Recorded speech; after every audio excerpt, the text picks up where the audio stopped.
மீனாட்சி அம்மனுடைய அருளும் ஆசியும் இருக்கும் வரை இந்த மாநாட்டை யாரும் தொட்டு பார்க்க முடியாது, அசைச்சு பார்க்க முடியாது, ஆட்டி பார்க்க முடியாது. நான் எதுக்கு இங்க வந்திருக்கிறேன்?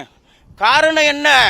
என் பேச கட்டவல்ல, என் பேச்ச கட்டவல்ல, என் திறமையை காட்டவல்ல, என் புலமையை காட்டவல்ல, என் அன்பை காட்டவல்ல, என் பண்பை காட்டவல்ல, என் பாசத்தை காட்டவல்ல, என் நேசத்தை காட்டவல்ல.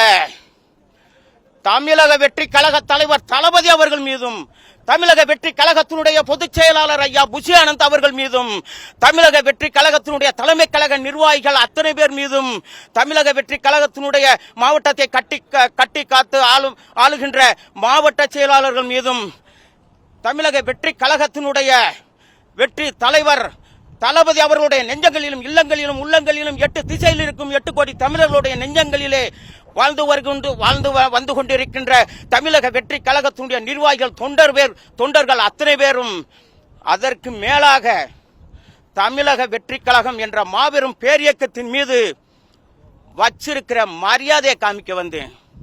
முதல் மரியாதை அந்த மரியாதையை காமிக்க வந்தேன். சினிமா உலகத்துல நடிகர்கள் கொஞ்சம் பேர் வந்துட்டாலே, நடிகர் தலக்கணத்துல மிதக்கிற நடிகர்கள் இருக்கிற இந்த உலகத்துல, நடிகர்கள் சொன்னா எல்லா நடிகர்களுக்கும் கிடையாது தலக்கணம். அது நம்ம தளபதி அவர்களுக்கு கொஞ்சம் கூட கிடையாது தலக்கணம்.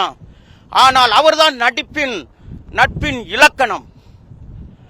தளபதி அவர்களை பெற்ற தாய் தந்தையர் பேரு, அவர் திரையுலகில் நுழைந்து எடுத்து வந்தார், அவர் நல்ல பேரு.